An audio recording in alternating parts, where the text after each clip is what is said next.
నాకు వేరుగా ఉండి మీరేమీ చేయలేరు. సో యేసు ప్రభువారు అన్న మాట ఒక సందర్భంలో ఏమంటున్నాడు? నాకు వేరుగా ఉండి మీరేమీ చేయలేరు అంటే నా తోడు లేకుండా, నా యొక్క నీడ లేకుండా, నా యొక్క సహాయం లేకుండా మీరు ఏమీ చేయలేరు. అవునండి, ఇది 100% వాస్తవం. ఈ మాట చెప్పింది యేసు ప్రభువారు. సో ఆయన లేకుండా మనము ఏమీ చేయలేమండి, ఏమీ చేయలేము. మనల్ని ఆశీర్వదించేది ఆయన్నే, హెచ్చించేది ఆయన్నే, స్వస్థతపరిచేది ఆయన్నే, బలపరిచేది ఆయన్నే, ఘనపరిచేది ఆయన్నే, మహిమపరిచేది ఆయన్నే, మనందరినీ కూడా కాపాడుకునేది ఆయన్నే. ఆయన్నే మనకు ఆయన్నే. సో ఆయనలో సకల ఆశీర్వాదాలు ఉన్నాయి. సో ఆయనకు వేరుగా ఉండి మనము ఏమీ చేయలేము. మనకు ఉద్యోగం లేనప్పుడు ప్రార్థించినప్పుడు మనకు ఉద్యోగం ఇచ్చేది ఆయనే. మనకు స్వస్థత లేనప్పుడు ప్రార్థించినప్పుడు స్వస్థత ఇచ్చేది ఆయనే. మనకు అనారోగ్యం లేనప్పుడు ఆరోగ్యాన్ని దయచేసేది ఆయనే. మన గృహం లేనప్పుడు గృహాన్ని ఇచ్చేది ఆయనే. పుట్టి గుడ్డి వాళ్ళను స్వస్థత పరిచేది ఆయనే. కుంటి వాళ్లకు నడకనిచ్చేది ఆయనే. మూగ వాళ్లకు మాటలు ఇచ్చేది ఆయనే. అండ్ అలాగే చెవిటి వాళ్లకు వెన్నుకిడి శక్తినిచ్చేది ఆయనే. భాగ్యం సంపాదించుకోవడానికి ఆరోగ్యాన్ని ఇచ్చేది ఆయనే. గర్భఫలాన్ని ఇచ్చేది ఆయనే. వివాహం జరిపించేది ఆయనే. అందుకే ఆయనే నాకు వేరుగా ఉండి మీరేమీ చేయలేరు. సకల ఆశీర్వాదాలు, సకల ఆనందాలు, సకల ఐశ్వర్యాలు అన్నీ కూడా యేసు ప్రభువారి లోపలనే ఉన్నాయి. అందుకే మనందరం కూడా ఆ యేసు ప్రభువారిని ఇంకా లోతుగా తెలుసుకోవాలి, ఇంకా లోతుగా మనము నమ్మాలి.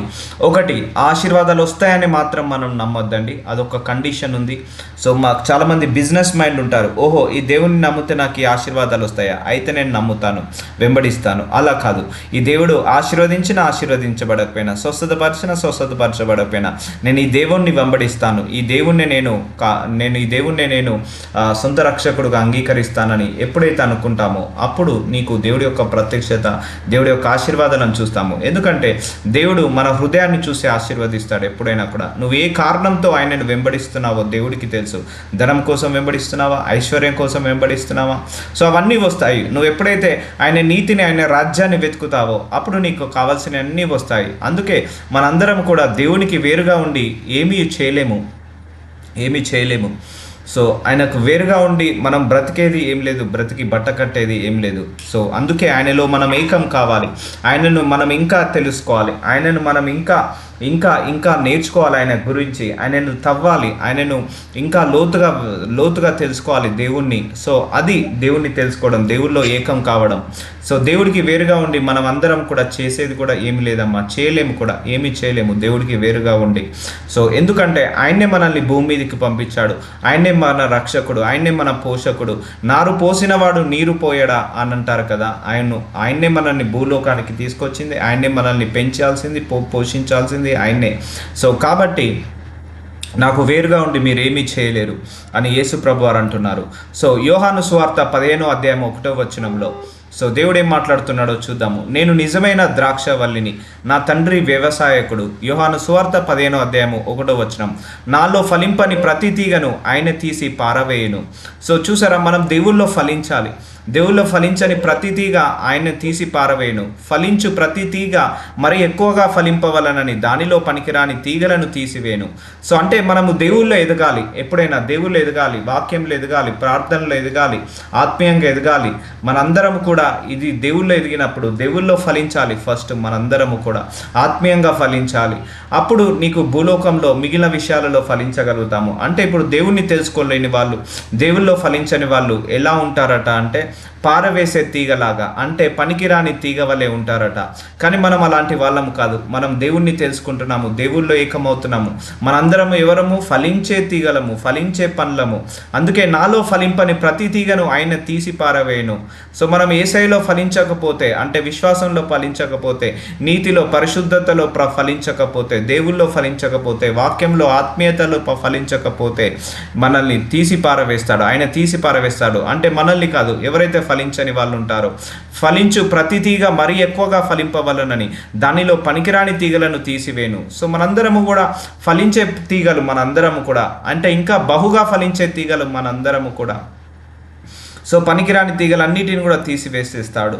సో మనందరం కూడా ఫలించే తీగలమండి. గుర్తుపెట్టుకోండి, మనందరం ఫలించే పండ్లను చెట్టుకుతో సాదృశ్యము. నేను మీతో చెప్పిన మాటను బట్టి మీరు ఇప్పుడు పవిత్రులై ఉన్నారు, నా యందు నిలిచి ఉండుడి. చూసారా అండి, మనం చేయాల్సిందల్లా, మనం ఫలించాలంటే ఏం చేయాలి? మనం దేవుడి యందు నిలిచి ఉండాలి. అంటే ప్రతిరోజు వాక్యం వినాలి, ప్రతిరోజు వాక్యం చదవాలి, ప్రతిరోజు వాక్యానుసారంగా నడవాలి. సో ప్రతిరోజు ప్రార్థన చేసుకోవాలి. ఇది దేవుడిలో నిలిచి ఉండడం అంటే. మీ అందు నేనును నిలిచి ఉందును. ఫస్ట్ ఏమంటున్నాడు? నా యందు మీరు నిలిచి ఉండుడి అంటున్నారు. నాతో మీరు నిలిచి ఉండండి, నా లోపల మీరు నిలిచి ఉండండి. ఫస్ట్ నన్ను తెలుసుకోండి, నా మాటలు తెలుసుకోండి, తర్వాత నేను మిమ్మల్ని తెలుసుకుంటాను. మీ అందు నేను నిలిచి ఉంటాను. తీగే ద్రాక్షవల్లిలో నిలిచి ఉంటేనే కానీ తనంత తాను ఎలాగ ఫలింపదో. చూసారా, తీగనంట ద్రాక్ష పండ్లు ఉంటాయి కదండి, ద్రాక్ష చెట్లు, అదొక తీగతో తయారు చేస్తారు. ఒక తీగతో పెనుబంధం వేసుకొని ఉంటుంది. ఆ తీగ ఉంటేనే ఫలిస్తాయి. ఆ ద్రాక్ష చెట్లకు అన్నిటి కూడా మీరు చూడండి, ఎక్కడన్నా ద్రాక్ష తోటలు ఉంటే ఒక తీగ కడతారు, ఆ తీగకే ఆ ఫలాలు వస్తుంటా ఉంటాయి. ఆ తీగ లేకపోతే ఫలాలు ఫలించవు. అలాగే ఏసయ్య లేకపోతే మనం ఫలించలేము. ఏసయ్య లేకపోతే మనకు ఆ ఫలాలు అనేది ఉండదు, ఆశీర్వాదం అనేది ఉండదు. అందుకే తీగ ద్రాక్షవల్లిలో నిలిచి ఉంటేనే కానీ తనంతట తానే ఎలాగో ఫలింపదో, అలాగే నాయందు నిలిచి ఉంటేనే కానీ మీరును ఫలింపరు. చూసారా, మనం అంతా దేవుడి లోపల నిలిచి ఉంటే కానీ ఫలింపము. ఇప్పుడు అర్థమవుతుందా ఇంకా ఎందుకు మనం ఫలించట్లేదు? ఇంకా ఎందుకు మనకు ఆర్థిక సమస్యలు, కుటుంబ సమస్యలు, అనారోగ్య సమస్యలు, కష్టాలు, కన్నీళ్ళు, బాధలు, వేదనలు, రోదనలు, శోధనలు, అనారోగ్య సమస్యలు, ఇరుకులు, ఇబ్బందులు ఎందుకు అంటే ఇగో ఫలించని తీగలాగా ఉన్నాము కాబట్టి. ఎందుకు? దేవుల్లో మనం నిలిచి ఉండట్లేదు కాబట్టి. మనందరం కూడా దేవుల్లో నిలిచి ఉండాలి, దేవుల్లో ఏకమై ఉండాలి. పెనుబంధం అనండి, పెనుబంధము, ఒక బంధం వేసుకొని ఉండాలి. ఒక ద్రాక్ష చెట్టుకి ఆ యొక్క తీగలు ఎలాగైతే ఉంటాయో ఆ ఫలించేటట్టు, అలాగే మనము దేవుడికి దూరంగా ఉండి మనం కూడా ఫలించలేము. అందుకే నా యందు నిలిచి ఉండుడి, మీ యందు నేనును నిలిచి ఉందును. తీగ ద్రాక్షవల్లిలో నిలిచి ఉంటేనే కానీ తనంతట తానే ఎలాగో ఫలింపదో, అలాగే నా యందు నిలిచి ఉంటేనే కానీ మీరును ఫలింపరు. సో చూసారా అండి, మనం ఇంకా ఫలించకపోవడానికి కారణం ఇంకా మనం దేవుల్లో ఎదగట్లేదు, ఇంకా దేవుల్లో ఏకం కావట్లేదు, ఇంకా దేవుణ్ణి వెతకట్లేదు, ఇంకా దేవుణ్ణి తెలుసుకోవట్లేదు. సో మనం నిలిచి ఉండాలి. ఆయనలో నిలిచి ఉంటే ఆయన మన లోపల నిలిచి ఉంటాడు.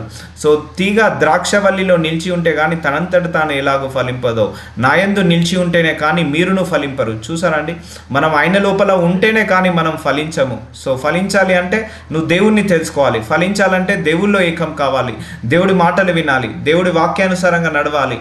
సో దేవుడికి కొంత సమయాన్ని గడపాలి, అప్పుడే నువ్వు ఫలిస్తావండి. నువ్వు ఫలించకుండా, నువ్వు ప్రార్థన చేయకుండా, ఆయన మాటలు వినకుండా, ఆయన వాక్యానుసారంగా వెళ్ళకుండా నువ్వు ఫలించాలంటే ఫలించలేము. సో ఇప్పుడు అర్థమవుతుందా మనం ఇంకా ఎందుకు ఫలించట్లేదు? ఇంకా దేవుల్లో గడపాలి, ఇంకా దేవుడితో సహవాసం చేయాలి, దేవుడితో డీపర్ రిలేషన్షిప్లో ఉండాలి, డీపర్ ఫెలోషిప్లో ఉండాలి. సో ఫస్ట్ ప్రియారిటీ గాడ్కి ఇవ్వాలి. అప్పుడే మనందరం కూడా ఏమవుతాము? ఫలిస్తాము. సో మనందరం ఎవరము? ఫలించే తీగలము. సో 5వ వచనంలో ద్రాక్షవల్లిని నేను, తీగలు మీరు. చూసారా, ద్రాక్షవల్లి అంటే ఆ ద్రాక్ష తోట కావచ్చు, ఆ ద్రాక్ష ఫలాలు కావచ్చు, ఆ ద్రాక్ష వల్లి, ఆ యొక్క వల్లి అంటే ఏంటిది? ఆ యొక్క తీగలు. ఆ తీగలు మనము, ద్రాక్షవల్లి నేను, తీగలు మీరు. ఎవడు నాయందు నిలిచి ఉండునో, నేను ఎవని అందు నిలిచి ఉండునో వాడు బహుగా ఫలించును. చూసారా, బహుగా ఫలించును. మనము దేవుల్లో ఏకమైనప్పుడు మనం బహుగా ఫలిస్తాము. అంటే ఇక్కడ మనం ఫలించకపోవడానికి కారణం ఏంటిది? మనం ఇంకా ఒక తీగకు ద్రాక్షవల్లికి ఉన్న సంబంధం మనకు దేవుడికి లేదు. సో పెన వేసుకోవాలి. ఆయనతో బంధం ఎలా ఉండాలంటే పెన వేసుకోవాలి, డీపర్ రిలేషన్ ఉండాలి దేవుడితో, డీపర్ ఫెలోషిప్ అంటే లోతైన సహవాసము, లోతైన సంబంధము కలిగి ఉండాలి దేవుడితో. అప్పుడే వాళ్ళంటే ఏమవుతారట? బహుగా ఫలిస్తారట. నాయందు నిలిచి ఉండునో, ఎవరు నాయందు నిలిచి ఉండునో, నేను ఎవని అందు నిలిచి ఉందునో వాడు బహుగా ఫలించును. నాకు వేరుగా ఉండి మీరేమి చేయలేరు. యోహాను సువార్త 15వ అధ్యాయం 5వ వచనంలో దేవుడు అంటున్నాడు, నాకు వేరుగా ఉండి మీరేం చేయలేరు. అవునండి, దేవుడికి వేరుగా ఉండి మనం ఏం సాధించలేము. చాలామంది గొప్ప గొప్ప సాక్ష్యాలను చూసాము. దేవుడికి వ్యతిరేకంగా వెళ్ళిన వాళ్ళు ఎవ్వరు కూడా బాగుపడలేదు. దేవుడికి వ్యతిరేకంగా వెళ్ళిన వాళ్ళు ఎవ్వరు కూడా సంపాదించుకోలేదు, ఆశీర్వాదాన్ని పొందుకోలేదు. దేవుడికి అనుకూలంగా వెళ్ళిన వాళ్ళే, దేవుడి చిత్తానుసారంగా బ్రతికిన వాళ్ళే దేవుడు గొప్పగా ఆశీర్వదించాడు. దావీదును చూసుకున్నా, సొలొమోన్ని చూసుకున్నా, అబ్రహాంని చూసుకున్నా, ఇస్సాకుని తీసుకున్నా, యాకోబుని తీసుకున్నా, అనేక మంది ప్రవక్తలను కావచ్చు, అనేక మంది దైవజనులను కావచ్చు, దేవుడి చిత్తానుసారంగా వెళ్ళిన వాళ్ళనే బహుగా ఫలించేలాగా చేస్తాడు. ఇంకా మనం బహుగా ఫలించట్లేదంటే ఎక్కడో తప్పు చేస్తున్నాము, ఎక్కడో పొరపాటు చేస్తున్నాము, ఎక్కడో ఇంకా దేవుల్లో ఏకం కాలేకపోతున్నాము, ఇంకా ఎక్కడో దేవుడికి చోటు ఇవ్వడం లేదు. అందుకే నా యందు మీరు నిలిచాలి, మీ యందు నేను నిలిచి ఉండాలి, అప్పుడు మీరు బహుగా ఫలించరు. నాకు వేరుగా ఉండి మీరేమీ చేయలేరు, వేరుగా ఉండి మనం ఏమీ చేయలేమని ఇక్కడ యేసయ్య స్వయానంగా అడుగుతున్నాడు. అవునండి, నేను చెప్పాను కదా, స్వస్థత పరిచేది ఆయనే, ఆరోగ్యాన్ని ఇచ్చేది ఆయనే, గాయము చేసేవాడు ఆయనే, గాయాన్ని కట్టువాడు ఆయనే, విరిగిన నలిగిన మనస్సులను బలపరచువాడు ఆయనే, శక్తినిచ్చేవాడు ఆయనే, బలాన్ని ఇచ్చేవాడు ఆయనే, ఆశీర్వాదాన్ని ఇచ్చేవాడు ఆయనే, సంపాదనను చేపట్టువాడు ఆయనే, సంపాదించుకోవడానికి భాగ్యం ఇచ్చేవాడు ఆయనే. సో నీకు ఏది కావాలన్నా ఆల్ ఇన్ వన్. సో మనకున్నది ఒకడే ఒక్క దేవుడు అండి. ఆ ఒక్క దేవుడిని గట్టిగా పట్టుకోవాలి. వేరే ఆప్షన్ లేదు, మనకు వేరే ఆప్షన్ లేదు. ఇప్పుడు కొంతమంది కంటే 10 ఆప్షన్లు ఉండొచ్చు, 15 ఆప్షన్స్ ఉండొచ్చు, కానీ మనకంటూ వేరే ఆప్షన్ అంటూ లేదండి. వేరే ఆప్షన్ అంటూ లేదు, అంటే వేరే సోర్స్ లేదు. దేవుడు తప్పించి మనకు వేరే ఆధారము లేదు, వేరే ఆశ్రయదుర్గము లేదు, వేరే దేవుడు లేడు. మనకు తండ్రి ఒక్కడే, దేవుడు ఒక్కడే, రక్షకుడు ఒక్కడే, కాపరి ఒక్కడే, స్నేహితుడు ఒక్కడే, సహాయకుడు ఒక్కడే. అలాగే మనల్ని రక్షించుకోవడానికి భూలోకానికి దిగి వచ్చిన పరమ తండ్రి ఒక్కడే. సో ఆయనే మనకు అన్ని. కాబట్టి మనము ఆయనకు వేరుగా ఉండి ఏం చేయలేరు. ఇప్పుడు ఫర్ ఎగ్జాంపుల్ మనకు ఈ భూలోకంలో ఒకరే మంచి మిత్రుడు ఉన్నాడు. సో వాళ్ళతో ఎలా ఉంటాము?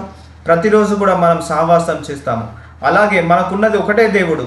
ఆ ఒక్క దేవుడితో మనం ఇంకా ఎలా ఉండాలి? ఇప్పుడు చాలామంది కంటే వేరే ఆప్షన్స్ ఉండొచ్చు, బట్ మనకు మాత్రం ఒకటే ఆప్షన్. ఆ ఒక్క ఆప్షనే మనల్ని కాపాడేది.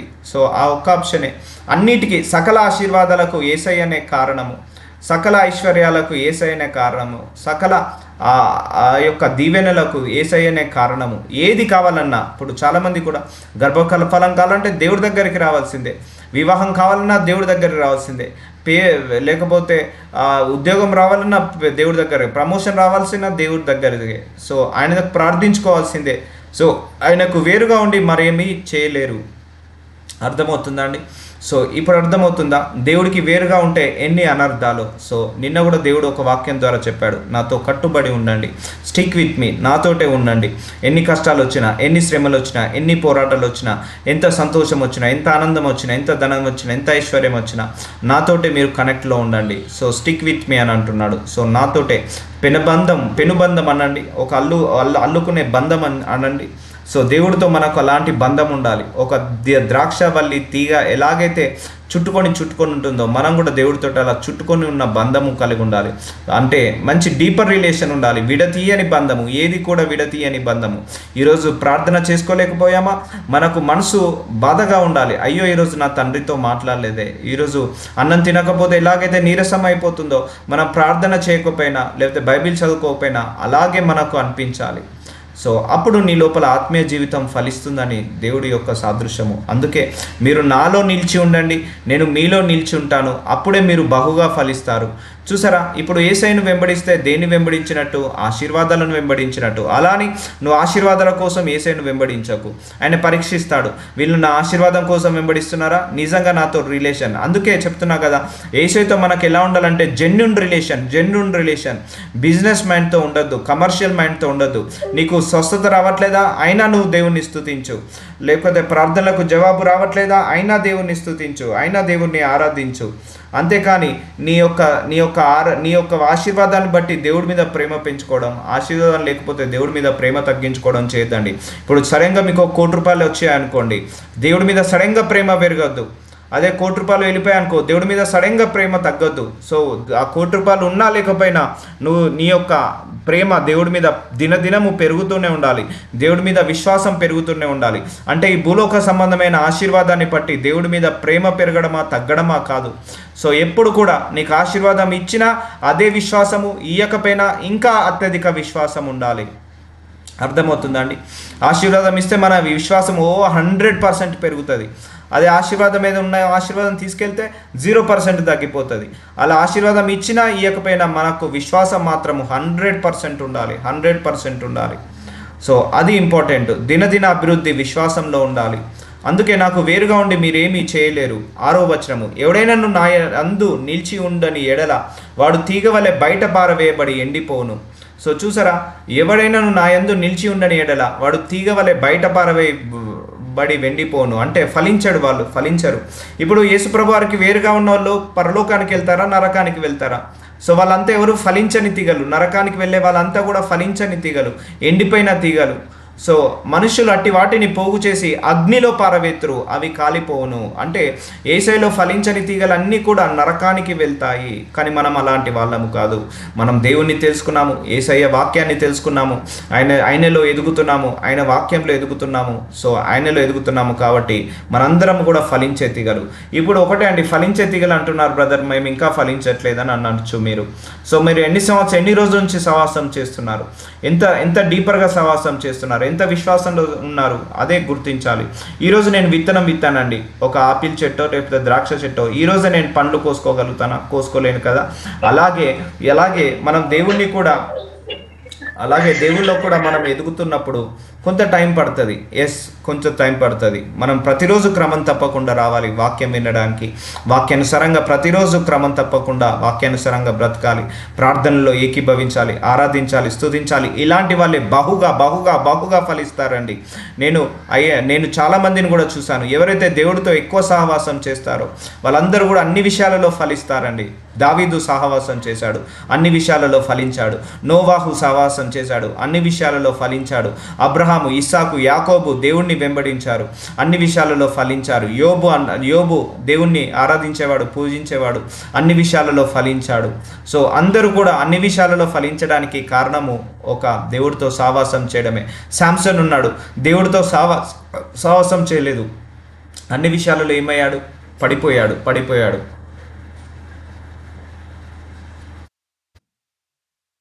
కాబట్టి మనందరము కూడా అగ్నిలో పారవేసే ఆ యొక్క తీగల వలె కాకుండా ఫలించే తీగల్లాగా ఉండాలని కోరుకుందాము. నాయందు మీరును, 7వ వచనము, యోహాను సువార్త 15వ అధ్యాయం 7వ వచనం. నాయందు మీరును, మీ యందు నా మాటలను. చూసారా, మీ యందు నా మాటలను. ఈ మాటలు వినడం మాత్రమే కాదు, దాదాపుగా కొన్ని రోజులుగా మనతో దేవుడు మాట్లాడుతున్నాడు. ఏం మాట్లాడాలో అవన్నీ కూడా గుర్తుపెట్టుకోవాలి, వాటి ప్రకారంగా నడవాలి. నా మాటలన్నీ మీ లోపల నిలిచి ఉన్నట్లా మీకేది ఇష్టమో అడుగుడి, అది మీకు అనుగ్రహింపబడును. చూసారా, మనము దేవుడికి వ్యతిరేకంగా వెళ్ళి నువ్వు అడుగు ఇష్టాన్ని దేవుడు ఇవ్వలేడండి. నా యందు మీరును అంటే నాలో మీరు నిలిచి ఉండండి, మీ అందును నా మాటలను అంటే మన లోపల దేవుడి మాటలు ఉండాలి, అంటే వాక్యానుసారంగా బ్రతకాలి. నిలిచిన ఎడల మీకేది ఇష్టమో అడుగుడి, అంటే నువ్వు నాకు ఇష్ట ప్రకారం నడువు, నా హృదయానుసారంగా నడువు, నా మాట ప్రకారం నడువు, నా వాక్యానుసారంగా నడువు, అప్పుడు నీకు ఏది ఇష్టమో అడుగు, అది మీకు అనుగ్రహింపబడును. చూసారా, మనం ఇంకా ఇష్టమున్నాయి పొందుకోలేకపోతున్నామంటే దాని యొక్క అర్థం ఏంటిది? ఇంకా మనము దేవుల్లో ఎదగట్లేదని, ఇంకా దేవుడి యొక్క మాటలు నిలబడట్లేదని. మనం నిన్న కూడా కొన్ని సందర్భాల్లో చూసాము, హృదయ శుద్ధి గల వారు ధన్యులు, దేవుణ్ణి చూస్తారు అని. ఆ హృదయాన్ని కడుక్కోవాలి, ఆ హృదయంలో కోపము, ద్వేషము, పగ ఉండద్దు. సో ఎన్ని కష్టాలు వచ్చినా, ఎన్ని బాధలు వచ్చినా దేవుణ్ణి విడిచిపెట్టద్దు, దేవుణ్ణి వెంబడించాలి. సో ఇవన్నీ కూడా మనకు దేవుడు ప్రిపేర్ చేపిస్తున్నాడు. దేనికి ప్రిపేర్ చేపిస్తున్నాడు? టైంపాస్ కాదు, ఆశీర్వాదం వైపు మన అందరినీ నడిపిస్తున్నాడు. మీరు బహుగా ఫలించాలని దేవుడు కోరుకుంటున్నాడు. అందుకే ఇవన్నీ కూడా చెప్తున్నాడు. ఫలించాలంటే దేవుడి దగ్గర కూడా ఒక కండిషన్ అండి. ఒక కంపెనీ ఇంటర్వ్యూకి వెళ్తామండి, ఒక కంపెనీలో జాబ్ చేయాలి అంటే ఏంటిది? ఒక ఇంటర్వ్యూ చేయాలా వద్దా? ఒక 4-5 రౌండ్ల ఇంటర్వ్యూ అటెండ్ కావాలి. నువ్వు బీటెక్ పాస్ కావాలంటే ఒక 4 సంవత్సరాలు వెయిట్ చేయాలి, చదువుకోవాలి. సో నువ్వు 10th క్లాస్కి రావాలంటే 10 years నువ్వు వెయిట్ చేయాలి 10th క్లాస్కి రావడానికి. అలాగే ప్రతిదానికి కూడా సమయం ఉంటుంది. అలాగే స్కూల్లో 10th క్లాస్ వరకు కూడా ఎన్ని పరీక్షలు రాస్తే మనం 10th క్లాస్కి వస్తామండి. స్లిప్ టెస్ట్లని, యూనిట్ టెస్ట్లని, క్వార్టర్లీ అని, హాఫ్ ఇయర్లని, యాన్యువల్ ఎగ్జామ్స్ అని, ఇలా ఎన్ని పరీక్షలు రాస్తే మనం 10th క్లాస్కి వచ్చాము. అలాగే బీటెక్ అయిపోవడానికి కూడా ఎన్ని పరీక్షలు రాస్తే బీటెక్ అయిపోతుంది. అలాగే దేవుడు కూడా నిన్ను ఆశీర్వదించే ముందు ఎన్నో పరీక్షలు పెడతాడు. ఆ పరీక్షలన్నీ పాస్ అయ్యాకనే నువ్వు ఆశీర్వాదాన్ని రుచి చూస్తావు. నిజం చెప్తున్నా, ఓవర్ నైట్లో దేవుడు ఎప్పుడు బ్లెస్ చేయడండి, అది మనకే ప్రమాదము, గర్వం వచ్చేస్తుంది. అందుకే దేవుడిని కొంత నేర్పిస్తాడు, కొన్ని పరీక్షలు పెడతాడు, ఆశీర్వాదం ఇస్తాడు. మళ్ళీ ఇంకొక మెట్టుకు తీసుకెళ్తాడు, కొంత నేర్పిస్తాడు, కొన్ని ఆశీర్వాదాలు ఇస్తాడు, కొన్ని పరీక్షలు పెడతాడు. అందుకే మీరు నా మాటలు గైకొనండి అంటున్నారు. నా మాట వినండి. చాలామంది వాక్యం వినడానికి రారు, బోరింగ్ ఉంటుంది. అదే ఫోన్లల్లో గంటలు మాట్లాడడానికి వాళ్ళకు చాలా ఇంట్రెస్ట్ ఉంటుంది. లోక వార్తలు మాట్లాడాలంటే చాలా ఇంట్రెస్ట్ ఉంటుంది. సో అదే ప్రేయర్ మీటింగ్ అంటే వాక్యం వినాలంటే చాలామందికి ఆ ఇంట్రెస్ట్ రాదు. మాకు ఈ టైంకి పని పడింది, ఈ టైంకి మాకు వేరే వాళ్ళు పిలిచారు, ఇంట్లో ఫంక్షన్ ఉంది. అదే గంట సేపు ఒకరికి ఫోన్ చేసి మాట్లాడమంటే గంట కాదు 2 గంటలు నాన్ స్టాప్గా వింటారు, నాన్ స్టాప్గా మాట్లాడతారు. దేవుడి వాక్యము ఇలా వినాలంటే వినలేరు. ఎవరైతే వింటారో వాళ్ళే బహుగా ఫలిస్తారు. అందుకే మీ అందు నా మాటలు నిలిచి ఉండిన ఎడల మీకు ఏది ఇష్టమో అడుగుడి, అది మీకు అనుగ్రహింపబడును. సో మాటలు నిలిచి ఉండాలి అంటే మాటలు వినాలి, దేవుడి వాక్యాలు వినాలి. ఎప్పుడైనా కూడా దేవుడి వాక్యాలు వినకుండా ఫలించలేము. ఎందుకంటే మనం ఏడ తప్పు చేస్తున్నామో, ఏడ పొరపాటు చేస్తున్నామో మనకు ఎత్తి చూపించేది వాక్యము మాత్రమే. మన తప్పులను, మన పొరపాట్లను, మన లోపాలను ఎత్తి చూపించేది మన వాక్యం మాత్రమే, దైవ వాక్యం మాత్రమే. ఆ వాక్యం వినడానికి శ్రద్ధగా రావాలి. నిల్చున్నలా మీకేది ఇష్టం అడుగుడి, అది మీకు అనుగ్రహింపబడును. అర్థమైందా అండి? మీరు బహుగా ఫలించడం వలన, 8వ వచనము, మీరు బహుగా ఫలించడం వలన నా తండ్రి మహిమపరచబడును, ఇందువలన మీరు నా శిష్యులాగుదురు. చూసారా, మనం ఫలించడం, బహుగా ఫలించడం అనండి, బహుగా ఫలించడం. సో 8వ వచనము, బహుగా ఫలించడం నా తండ్రి మహిమపరచబడను. అంటే నువ్వు బహుగా ఆశీర్వదించబడడం వల్ల తండ్రికి మహిమట.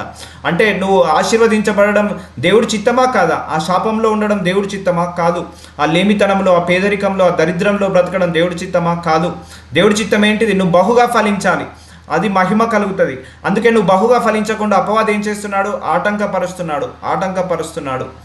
సో ఇందువలన మీరు నా శిష్యులు అవుతారు. సో ఇప్పుడు దేవుడి చిత్తము మనందరము కూడా అన్ని విషయాలలో ఆశీర్వదించబడాలి. ధనములో, ఐశ్వర్యంలో, పేరులో, ఘనతలో, నీతిలో, నిజాయితీలో, పరిశుద్ధతలో, విశ్వాసంలో, ఇలా సంతోషంలో, ఆనందంలో, ఆరోగ్యంలో, అన్ని విషయాలలో ఫలించాలి మనందరం కూడా. ఇది నా తండ్రి మహిమపరచబడను. సో చూసారా, దేవుడికి మహిమ పెరుగుతుందట. తండ్రి నన్ను ఎలాగ ప్రేమించను, నేనును మిమ్మును అలాగ ప్రేమించి తిని నా ప్రేమయందు నిలిచి ఉండుడి. చూసారా, తండ్రి, పరలోకపు తండ్రి కుమారుని ఎంత పర్సెంటేజ్ ప్రేమిస్తున్నాడు? 100కు 100% ప్రేమిస్తున్నాడు. అలాగే కుమారుడు కూడా మనల్ని 100కు 100% ప్రేమిస్తున్నాడు. సో ఆయన మనల్ని ప్రేమిస్తున్నాడు. ఆయన ప్రేమందు నిలిచి ఉండుడి అంటే ఆయన ప్రేమను గుర్తించండి, ఆయన యొక్క వాక్యాన్ని తెలుసుకోండి, ఆయన యొక్క ప్రార్థనలో ఎదగండి అని కోరుకుంటున్నాడు. ఇప్పుడు అర్థమైందా అండి? ఆయనకు వేరుగా ఉండి మనమట ఏమీ చేయలేమట, ఈ స్వయాన యేసు ప్రభువారు అన్న మాట.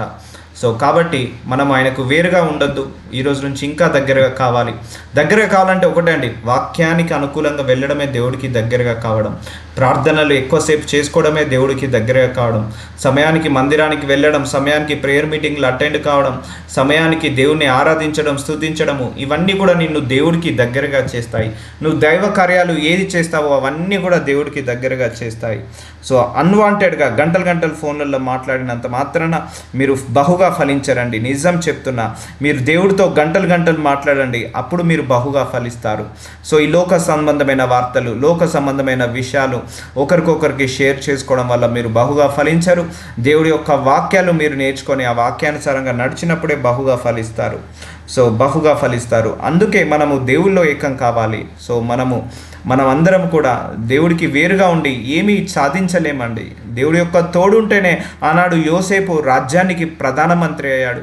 దేవుడి యొక్క తోడుంటేనే దావీదు రాజుగా అయ్యాడు, చక్రవర్తిగా మారాడు.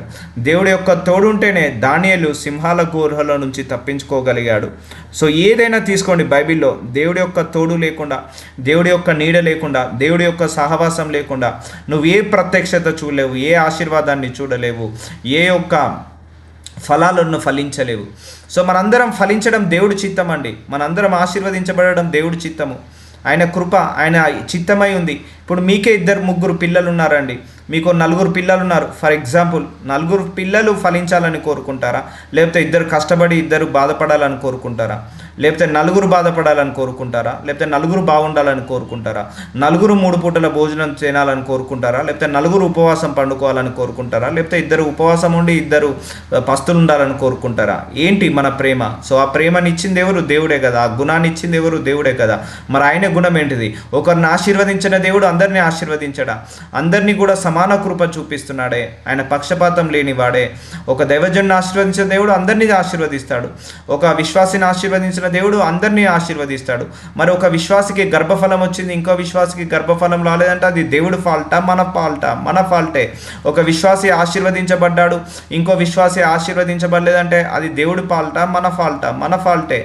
ఒక విశ్వాసి స్వస్థత పొందుకున్నాడు, ఇంకో విశ్వాసి స్వస్థత పొందుకోలేదంటే అది దేవుడి ఫాల్ట్ కాదు, దేవుడి పొరపాటు కాదు, మన పొరపాటే. అందుకే మనం బ్లేమ్ చేయొద్దు, దేవుడిని బ్లేమ్ చేయొద్దు. ఈరోజు నీ ప్రార్థనకు జవాబు రాలేదా, నువ్వే కారణం. ఈరోజు నీకు సమాధానం రాలేదా, నువ్వే కారణము. సో దేవుడు కాదు కారణం. బ్లేమ్ చేయకండి దేవుణ్ణి, ఎవరు కూడా దేవుణ్ణి చేయకండి, బ్లేమ్ చేయకండి, ఆయనను బ్లేమ్ చేయకండి. ఆయన ఏ చేసినా మన మంచికే చేస్తాడు, మన మంచి కోసము, మన మేలు కోసమే చేస్తాడు. దేవుణ్ణి ఎప్పుడు కూడా బ్లేమ్ చేయొద్దండి. చాలామందికి అలవాటు అయిపోయింది దేవుణ్ణి బ్లేమ్ చేయడం. సో ఎందుకు ఒక దైవజనుడు ఆశీర్వదించబడ్డాడు, ఇంకో దైవజనుడు ఎందుకు ఆశీర్వదించబడట్లేదు? ఎందుకంటే ఆ దైవజనులో తప్పు ఉండొచ్చు. ఒక విశ్వాసి ఆశీర్వదించబడ్డాడు, ఫలించాడు, అభివృద్ధి చెందాడు, ఇంకో విశ్వాసి ఎందుకు రావట్లేదు? ఆ విశ్వాసిలో తప్పు ఉండొచ్చు. ఒక విశ్వాసికి గర్భఫలం ఇచ్చిన దేవుడు రెండో విశ్వాసికి ఎందుకు ఇవ్వడు? ఇస్తాడు కదా. నీ దగ్గర ఏదో తప్పు పొరపాటు ఉంది, నువ్వు ఇంకా ఫలించట్లేదు, వాక్యానుసారంగా బ్రతకట్లేదు, నీ చిత్తానుసారంగా బ్రతుకుతున్నావు. సో అందుకే నువ్వు ఇంకా ఫలించట్లేదు, నేను ఫలించట్లేదు, ఎవరం ఫలించట్లేదు. అందుకే దానికి కారణం. దీనికి దేవుడు ఏం చేశాడు? దేవుడు అందరి మీద సమానంగా వర్షం కురిపిస్తున్నాడు. ఈరోజు అంతా కూడా అందరి మీద సమానంగా వర్షాన్ని, సమానంగా ఎండ కురిపిస్తున్నాడు. పక్షపాతం లేని దేవుడు, ఆయన మచ్చ లేని దేవుడు అండి. ఆయన లోపల మచ్చ పెట్టాలని ఎవరు చూడొద్దు. ఆయన లోపల లోపం లేని దేవుడు, ఆయనను లోపాలు వెతకాలని చూడొద్దు. నువ్వు ఫలించకపోతే దేవుడు తప్పు కాదు, మన తప్పు.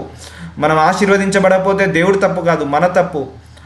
మనము స్వస్థత పొందుకోలేకపోతే దేవుడు తప్పు కాదు, మన తప్పు. ఎందుకంటే మనమే ఇంకా ఎక్కడో తప్పు చేస్తున్నాము, ఎక్కడో పొరపాటు చేస్తున్నాము. ఒక విశ్వాసి బహుగా ఫలిస్తున్నాడు, ఇంకో విశ్వాసి బహుగా ఫలించట్లేదంటే అది మన తప్పు, మన పొరపాటు. ఇప్పుడు దేవుడు సౌలుని ఆశీర్వదించాడు, దావీదుని ఆశీర్వదించాడు. దేనికి? ఇజ్రాయేలీల ప్రజలు రాజుగా ఇద్దరినే ఆశీర్వదించాడు. కానీ ఎందుకు తన కత్తితోటి తను చంపబడతాడు, ఎందుకు తను నశించిపోతాడు? Because of him only. ఆయనకున్న అసూయ వల్ల, ఆయనకున్న గర్వం వల్ల, ఆయనకున్న దేవుడికి అవిధేయత వల్ల ఆయన రాజుగా ఉండి చనిపోవడం జరుగుతుంది. అలాగే దావీదు తను గొప్ప రాజు అవుతాడు, చక్రవర్తి అవుతాడు. ఎందుకు? తనకున్న హంబుల్నెస్ వల్ల, తన లోపలున్న ఆ దైవభక్తి వల్ల, ఆ దేవుడు అంటే ఇష్టం వల్ల, ప్రజలంటే ప్రేమ వల్ల, ఆయన గుణం వల్ల ఆయన ఏమయ్యాడు? గొప్పగా ఆశీర్వదించబడ్డాడు. సో చూడండి, రెండు మనుషులు, ఇద్దరిని కూడా రాజుగా అభిషేకించాడు, కానీ ఒక్కరే ఫలించారు, ఇంకొకరు ఫలించలేకపోయారు. ఆ ఇద్దరిని సేమ్గా ఫలించాలని దేవుడి చిత్తం, కానీ ఫలించలేదు. కానీ ఎవరి లోపమేడా? దేవుడి లోపమా లేకపోతే మన లోపమా? మన లోపమే. సో దేవుణ్ణి ఎవరు కూడా ఉచితార్థంగా ఒక మాట అనకండి, ఉచితార్థంగా ఆయనను బ్లేమ్ చేయకండి. నువ్వు ప్రార్థించకపోతే దేవుడు తప్ప, మనము వాక్యం వినపడితే దేవుడు తప్ప, లేకపోతే మనము ఆ డ్రగ్స్కి అలవాటు పడి, ఆ వ్యభిచారంలో పడి, దొంగతనం చడి, మోసం చేసి, అన్యాయం చేసి నువ్వు ఆశీర్వదించు ప్రభు అంటే అది మన తప్ప, దేవుడు తప్ప? దేవుడు తప్పది. నువ్వు బూతులు మాట్లాడి, చెడ్డ మాటలు మాట్లాడి, వాళ్ళతో వీళ్ళతో గొడవలు పడి, మళ్ళీ రూమ్లో గొల్లెం పెట్టుకొని చదువుకుంటావు, ప్రార్థన చేస్తున్నావు, బైబిల్ చదువుతున్నావు, అయినా నువ్వు ఆశీర్వదించబడట్లేదు. అది నీ తప్ప, దేవుడు తప్ప? మన తప్ప, దేవుడు తప్ప? మన తప్పు కాదు, దేవుడు తప్పు. మన తప్పే, దేవుడు తప్పు కానే కాదు. గ్రహించండి. అందుకే దేవుణ్ణి అడగాలి, అయ్యా నేను ఎందుకు ఇంకా ఫలించలేకపోతున్నాను? ఎందుకు నాకు ఉద్యోగం రావట్లేదు? ఎందుకు నాలో ఇంకా ఈ బలహీనతలు ఉన్నాయి?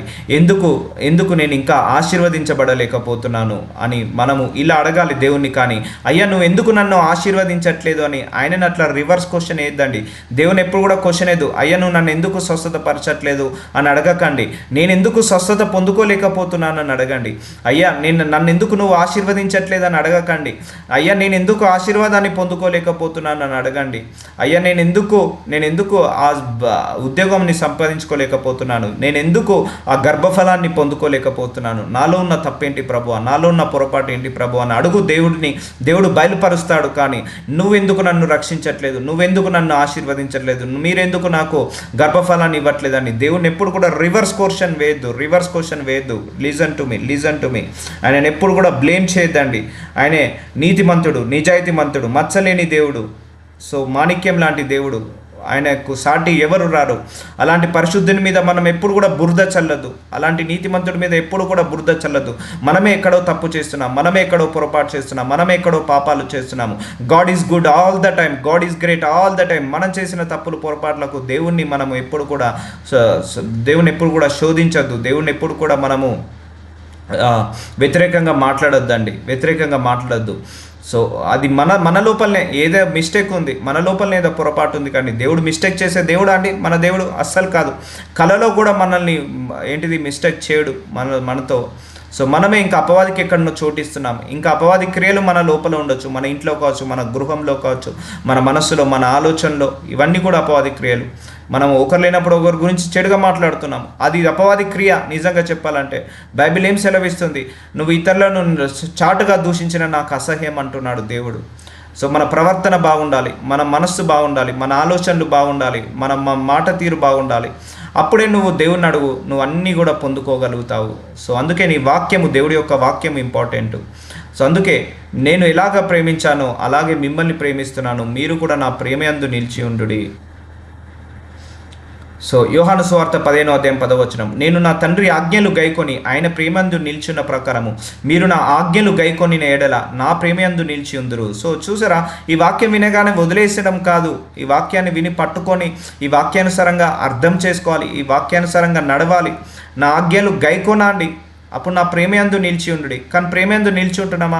తెల్లారు లేస్తే ద్వేషించడం, భర్తను ద్వేషించడం, భార్యను ద్వేషించడం, పిల్లల్ని ద్వేషించడం, అత్తను ద్వేషించడం, భార్యను, పొరుగు వాళ్ళను ద్వేషించడం, ఆ వాళ్ళను వీళ్ళని ద్వేషించడం. ప్రేమ ఎక్కడుంది? నువ్వు అందరినీ ద్వేషిస్తున్నావు, మళ్ళీ అదే నోటితోటి ప్రార్థిస్తున్నావు. ఎందుకు వస్తాయి జవాబులు? రానే రావు, అవి రానే రావు. నిజం చెప్తున్నా, మనం ద్వేషించే మనసుతో ప్రార్థిస్తే ఆ నోటి నుంచి ద్వేషమే వస్తుంది, కానీ ప్రేమ అనేది రాదు. సో ఆయన మాటలు వినాలి, ఆయన ఆజ్ఞలు గైకొనాలి. కాబట్టి ఆయన యందు నిలిచి ఉండాలి. మీ అందు నా సంతోషం ఉండవలని, మీ సంతోషము పరిపూర్ణము కావాలనని ఈ సంగతులు మీతో చెప్పుచున్నాను. సో దేవుడు ఇప్పుడు అన్నీ కూడా మనకి ఈ సంగతులు చెప్పాడు. ఎందుకు? మన సంతోషంగా ఉండాలని, మనం ఆనందంగా ఉండాలని, మనం ఆహ్లాదంగా ఉండాలని, మనం ఫలించాలని, అభివృద్ధి చెందాలని. మనం ఫలిస్తే ఒకటే గుర్తుపెట్టుకోండి, నువ్వు ఫలించావు, నువ్వు మంచిగా ఇల్లు కొనుక్కున్నావు, కారు కొనుక్కున్నావు, మంచి ఉద్యోగం, నెలకు ₹1,00,000 సంపాదిస్తున్నావు, నీకు ఆర్థిక సమస్యలు లేవు, కుటుంబ సమస్యలు లేవు, నీ చుట్టూ ఉన్న బంధువులందరూ ఏడుస్తారు, నీ స్నేహితులందరూ ఏడుస్తారు, నీ కుటుంబ సభ్యులందరూ ఏడుస్తారు, కానీ ఫస్ట్ సంతోషించేది దేవుడే. నువ్వు ఫలిస్తే సంతోషించేది దేవుడే. మనం ఫలిస్తే ఫస్ట్గా హ్యాపీగా ఫీల్ అయ్యేది ఎవరు? దేవుడే. మనం 3 పూటల భోజనం తిని తృప్తిగా ఉంటే ఫస్ట్గా సంతోషించేది దేవుడే. మనం ఆరోగ్యంగా ఉంటే ఫస్ట్గా సంతోషించేది దేవుడే. మనం ఫలించి అభివృద్ధి చెంది విస్తరిస్తే ఫస్ట్గా సంతోషించేది దేవుడే. సో తర్వాత ఇంకెవరన్నా ఉంటే ఉండొచ్చు, ఉండకపోవచ్చు, కానీ నువ్వు అలా బాధపడుతూ లేమితనంలో బతకడం అది దేవుడి చిత్తము కాదు.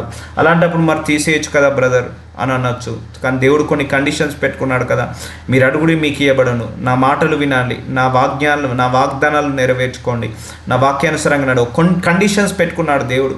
ఆ కండిషన్స్కి విరుద్ధంగా మనం వెళ్ళలేము. ఇప్పుడు ట్రాఫిక్, మనం కార్లో వెళ్తున్నాం, బైక్లో వెళ్తున్నాం, రెడ్ సిగ్నల్ పడగానే ఆగాలి, అదొక కండిషన్. గ్రీన్ సిగ్నల్ పడగానే వెళ్ళిపోవాలి, అదొక కండిషన్. బైక్ మీద పోయేటప్పుడు హెల్మెట్ పెట్టుకోవాలి, అదొక కండిషన్. కార్లో పోయేటప్పుడు సీట్ బెల్ట్ పెట్టుకోవాలి, అదొక కండిషన్. రైట్ సైడ్కి వెళ్ళేటప్పుడు ఇండికేటర్ వేయాలి, అదొక కండిషన్.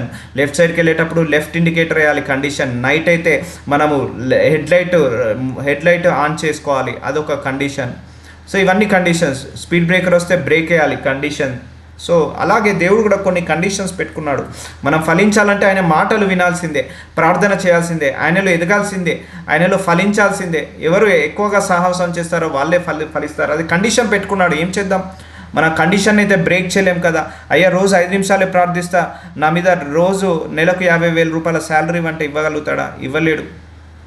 సో కండిషన్స్ అలా పెట్టాడు, ఆయనే పెట్టుకున్నాడు. నాతో ఎవరైతే సహవాసం చేస్తారో, నాలో ఎవరైతే ఏకమవుతారో నేను వాళ్ళలో ఏకమవుతాను. సో కాబట్టి ఆ కండిషన్స్ని మనం ఏం చేయాలి? సాటిస్ఫై చేయాలి, కానీ బ్రేక్ చేయొద్దు, బ్రేక్ చేయలేము కూడా. అందుకే there is no shortcut for the God's blessing. దేవుడు ఆశీర్వాదానికి షార్ట్ కట్ అనేది లేదండి. అందరూ క్రమం తప్పకుండా వాక్యాన్ని వినడానికి రండి, క్రమం తప్పకుండా ప్రార్థనలు చేసుకోండి, ప్రార్థనలు ఏకీభవించండి, దేవుడి యొక్క కృపను, దేవుడి యొక్క కనికరాన్ని పొందుకోండి. సో అందరూ ప్రార్థనలో ఏకీభవించండి. నాజరుడైన యేసయ్య, ఇదిగో తండ్రి, మీ వాక్యము మమ్మల్ని దర్శించుదనైనా, మీ వాక్యానుసారంగా మమ్మల్ని నడిపించమని ప్రార్థిస్తున్నాను తండ్రి.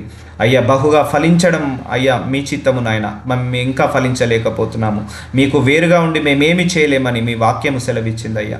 ఎస్ మై లార్డ్, ఇన్ని సంవత్సరాలు మేము మీకు వేరుగా ఉండొచ్చు, అందుకే మేము ఫలించలేకపోయాము.